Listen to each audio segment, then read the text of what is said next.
This is Xinhua correspondent Ma Jiashuai. Recently, a courier delivered medicine to the herder on the horseback.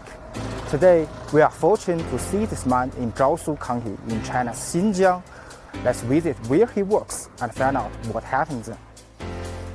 客户到了一个药，是个胃药，给客户打电话说，药吃完了有急用，对吧？今天必须要吃上，想着就先单独给他送一下，然后就开车送，就过去了。过去到我们家附近那块，我那个车胎坏了以后就想着这个毕竟人家要急用这个药嘛，就想着给他送过去，然后想着我们家里有马，就回家骑马就把快递送过去。As a courier, he needs to deliver more than 100 packages every day.